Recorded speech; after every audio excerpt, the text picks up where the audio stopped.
Assalamualaikum warahmatullahi wabarakatuh.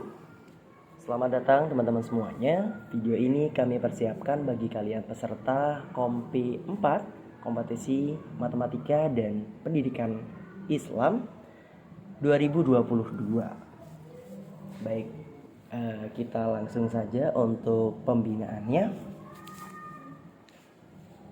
Di sini sudah nampak soalnya 15 tambah 10 tambah 20 tambah 21. Ada dua cara di sini. Cara yang pertama, teman-teman hitung secara manual. 15 tambah 10, 25, 25 tambah 20 tambah 21 nanti akan menghasilkan hasil 66. Itu cara yang pertama. Untuk cara yang kedua, bisa jadi menggunakan kita hitung saja satuannya. Satuannya itu yaitu 5 tambah 0 tambah 0 tambah 1. Kita perhatikan satuannya saja. Di sini menghasilkan hasil 6. Baru kemudian kita lihat dari jawaban A sampai D. Di sini yang satuannya 6. Ya, oke, berarti sama saja ya. Jawaban dari soal ini jawabannya C. Oke, beralih ke soal selanjutnya. Berikut ini adalah gambar denah sebuah pulau yang berada di tengah lautan. Ada berapakah bintang laut yang tidak berada di pulau? Oke. Yang perlu kita garis bawahi adalah bintang laut yang tidak ada di pulau. Oke. Kita perhatikan dulu ini pulaunya. Ini pulau. Yang saya garis merahi ini adalah pulau. Berarti di luar ini adalah di luar pulau. Yang saya garis merahi ini adalah pulaunya.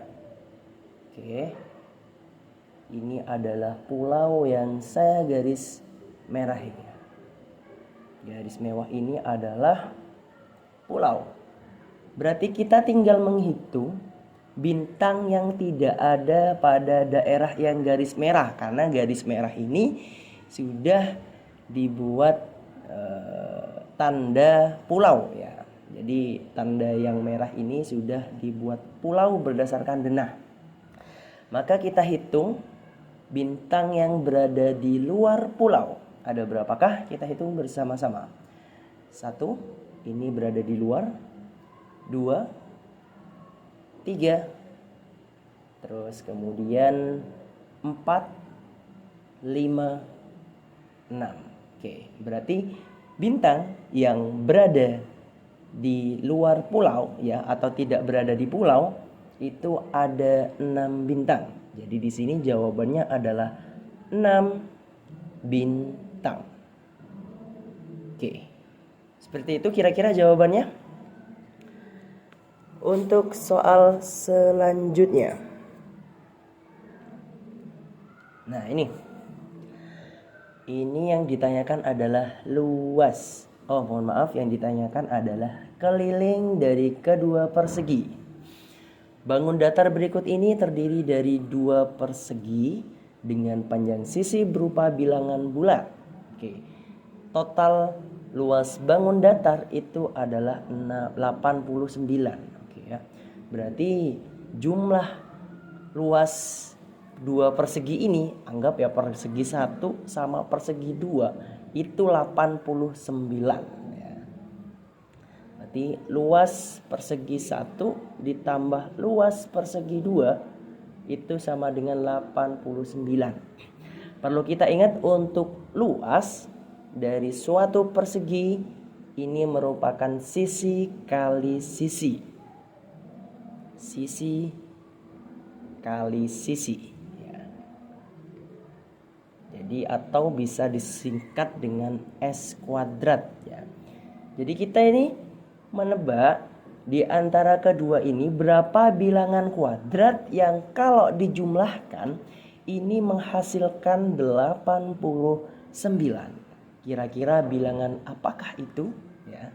Jadi sisinya itu, sisi kalau dikuadratkan gitu ya. Dan ini nanti kalau misalkan dia dijumlahkan hasilnya 89. Maka sisi yang benar adalah sisi yang pertama, karena ini yang merupakan yang paling panjang ya, 8. Jadi kalau 8 dikuadratkan ya, 8 kali 8 ini hasilnya 64. Nah, ini untuk sisi yang pertama. Terus untuk sisi yang kedua, sisi kali sisi gitu ya. Ini 64. Nah, bilangan kuadrat 4. Ya, ini kan satuannya 4. Bilangan kuadrat berapa ya yang menghasilkan belakangnya 5 ya. Tidak ada lain, yaitu sisinya 5 kali 5 ya. 25. Jadi di sini 25. Nah, cocok ya? Oke, berarti kalau sudah cocok, sisi yang pertama ini, oke, kita hapus dulu. Maka untuk sisi yang pertama ini adalah 8, sisi yang kedua itu 5. Pertanyaannya adalah berapakah selisih keliling kedua persegi? Oh, yang ditanyakan adalah selisih dari keliling.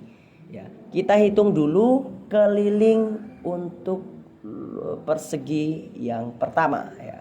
Karena ini 8, otomatis ini juga 8 karena sisinya semuanya sama. Jadi 8, 8, 8, 8. Kalau kita jumlahkan semuanya karena ini keliling, jadi 32 ya. 8 tambah 8 tambah 8 tambah 8 ini 32. Nah, untuk keliling yang kedua dengan cara yang sama juga ya, ini 5, ini 5, ini 5. Jadinya 5 tambah 5 tambah 5 tambah 5 ya. Ada berapa? 20. Namanya selisih, ini dikurangi bilangan yang terbesar dikurangi bilangan yang terkecil, 12. Maka jawaban dari soal ini adalah yang B. Seperti itu kira-kira teman-teman. Kita next soal selanjutnya. Nah, kalau yang ini kita baca terlebih dahulu. Dalam sebuah permainan dimainkan 3 orang. Pemenang pertama akan mendapatkan 9 poin, pemenang kedua akan mendapatkan 5 poin, dan pemain yang kalah mendapatkan poin 0. Jika permainan tersebut dimainkan sebanyak 7 kali, ya 7 kali bermain di sini, dan Alam mendapatkan total 33 poin, maka berapa kali Alam merasakan kekalahan gitu ya. Alam kalah itu berapa kali permainan, itu pertanyaannya. Oke, mari kita buat pembahasannya. Alam ini mendapatkan poin 33. Nah, kita buat di sini adalah tabel permainannya atau bisa disebut dengan tabel skor ya. 1 2 3 4 5 6, kita buatkan 7 ya. 7, tapi di sini yang terakhir anggaplah ini adalah skornya ya. Skor atau total poinnya dari Alam itu 33.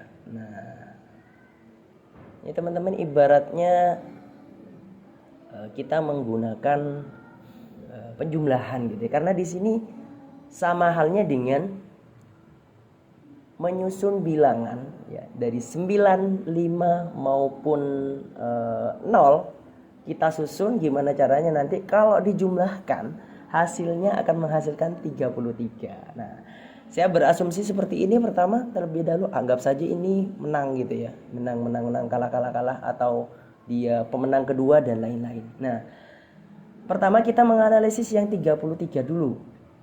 Kira-kira 33 itu berapa kali berapa atau berapa ditambahkan berapa, tapi nanti penyusunnya, bilangan penyusunnya itu berasal dari 9, 5 sama 0. Nah, kira-kira seperti itu. Nah, bilangan yang paling mungkin itu adalah 18 tambah 15 yang menghasilkan 33. Nah, jadi di sini langsung saja 18 ternyata ini merupakan penyusun bilangannya itu 9 gitu ya. 9 sama 9. Kalau 15, 5-nya ada 3 kali. Nah, sisanya anggap saja itu kalah ya, atau tidak mendapatkan poin sama sekali. Jadi Ibaratnya anggap saja ini dia menang juara 1 sekali, juara lagi dapat poin 9, terus dia dapat menang kedua ya, mendapatkan poin 5, menang kedua. Terus anggap sisanya ini adalah dia kalah. Nah, kalau sisanya kalah berarti kan otomatis dia pas dengan poin 33 kalau dijumlahkan. 9 tambah 9 tambah 5 tambah 5 tambah 5 hasilnya 33. Jadi kan pertanyaannya adalah Alam kalah berapa kali? Tinggal lihat nolnya dia mendapatkan berapa kali. Nolnya ternyata dia mendapatkan 2 kali. Berarti 2 kali kalah. Nah, jadi Alam mendapatkan kekalahan sebanyak 2 kali. Seperti itu. Jadi jawabannya berapa kali Alam kalah? Maka Alam kalah dalam permainan sebanyak 2 kali. Nah, seperti itu kira-kira teman-teman. Baik, untuk selanjutnya, nah ini merupakan luas ya. Yang ditanyakan ini adalah luas. Kita cek luas yang diarsir, berarti yang berwarna orange di sini.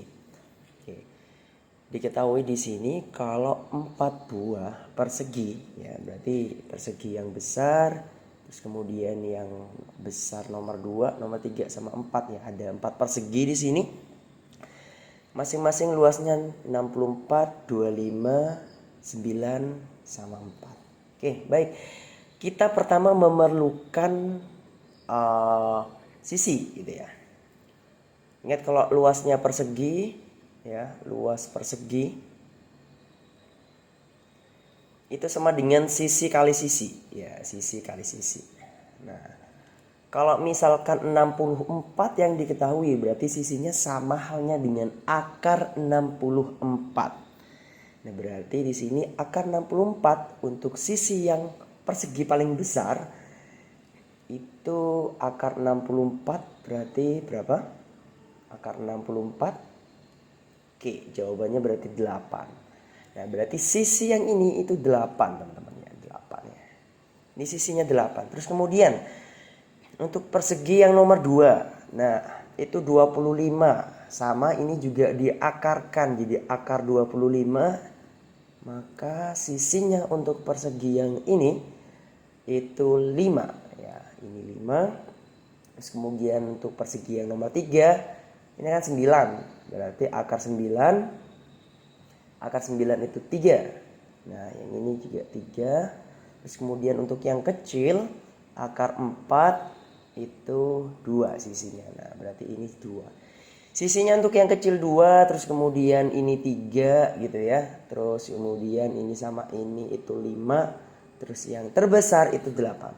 Oke. Ternyata teman-teman, ketika saya menemukan luas yang diarsir ya, luas yang diarsir di sini ternyata terdiri dari 2 bangun ya, sama-sama segitiga. Nah, kalau misalkan saya bentuk di sini garis yang diarsir, nah berarti ini ya, anggap yang ini untuk luas pertama ini kan 8 gitu ya, dan tingginya juga 8. Nah, tingginya juga 8. Terus kemudian ada bangun yang diarsir lagi yang kayak gini. Nah, ini juga sama halnya dengan segitiga, cuma tingginya ini ke sini ya, ini tingginya. Nah, oke. Untuk anggap aja ini luas segitiga pertama, luas segitiga kedua. Ini kita mencari luas yang diarsir. Nah, untuk luas segitiga yang pertama itu kan setengah kali alas kali tinggi gitu ya, kali alas kali tinggi. Nah, alasnya di sini kan 8. Berarti kita masukkan saja di sini 8. Kemudian tingginya itu kan 8. Tingginya 8. Ya. Oke. Setengah kali 8 itu kan 4 ya. 4 kali 8 itu 32. Oh, ternyata 32 cm persegi untuk yang luas segitiga pertama. Kita cari luas segitiga kedua. Nah, luas segitiga kedua ini setengah kali alas kali tinggi juga ya, setengah kali alas kali tinggi. Mungkin teman-teman bertanya gitu ya, tinggi sama alasnya yang mana? Nah, kita pakai alasnya yang ini. untuk segitiga yang kedua. Berarti kan 8 ya, setengah kali alasnya itu 8. Kemudian tinggi, berarti kan tinggi dari sini ke sini. Oh ternyata kita lihat ya, jarak ya dari sini ke sini. Ternyata sama halnya dengan dari sini ke sini ya. Berarti ini sama dengan ini. Oke, berarti tingginya itu 5. Nah, kemudian baru kita lanjutkan. Setengah kali 8 itu kan 4 ya. 4 kali 5, 20. Luas segitiga kedua 20 cm persegi. Nah berarti kan kalau yang diarsir berarti kan total luas keseluruhan ya. Luas segitiga 1 sama luas segitiga 2. Tinggal dijumlahkan saja. Ya tinggal dijumlahkan saja, berarti 32 tambah 20. Jawabannya 52 cm persegi. Nah kira-kira begitu jawabannya. Oke, next. Nah, ini sudah beralih ke soal PAE ya, teman-teman ya. Hukum tajwid yang diberi garis bawah adalah, nah ini ya.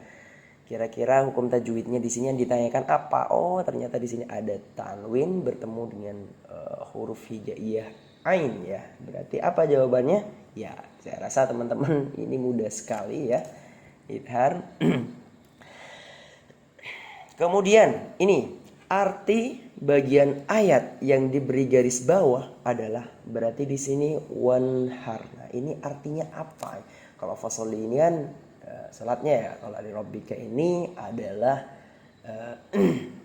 Rob ya, sang mencipta. Kalau wanhar, nah di sini kira-kira kita cari eliminasi yang tidak mungkin aja. Kalau sholat kan nggak mungkin, puasa apalagi, berzakat kan enggak. Berarti yang cocok ini adalah wanhar, artinya berkurbanlah. Oke, next selanjutnya. Nah ini ada soal sirah. Penderitaan yang berat dirasakan kaum muslimin di awal masa kenabian. Kaum kafir Quraisy selalu berusaha untuk mencegah penduduk Mekah masuk Islam, serta menyiksa orang-orang yang sudah masuk Islam agar kembali memeluk agama nenek moyang mereka. Atas dasar itulah Nabi Muhammad memerintahkan para sahabatnya untuk hijrah ke negeri Habasyah. Ya, di sana terdapat seorang raja yang adil dan dapat memberi perlindungan bagi kaum muslimin. Siapakah nama raja tersebut dan apa agamanya pada saat itu? Ya. Ternyata di sini nama rajanya itu adalah Najasyi, agamanya Nasrani. Ya, gitu ya teman-teman ya. Berarti jawabannya yang B. Oke, lanjut. Kemudian ini juga ada soal sirah. Pada awal perang Uhud, kaum muslimin dengan mudah menekan kaum kafir Quraisy. Kemudian kafir Quraisy itu mampu membalikkan keadaan. Salah satu penyebab kafir Quraisy dapat membalikkan keadaan adalah, kita cek di sini. Yang A, kaum muslimin berperang dengan mengandalkan kekuatan individu. Saya rasa tidak mungkin. Rasulullah berhasil ditawan, sangat tidak mungkin. Pasukan pemanah kehabisan anak manah. Tapi yang paling mungkin ini jawabannya yang D ya. Karena pasukan pemanah pada saat itu di Bukit Ainan turun mengincar ghanimah. Nah, kira-kira itu. Berarti jawabannya yang D.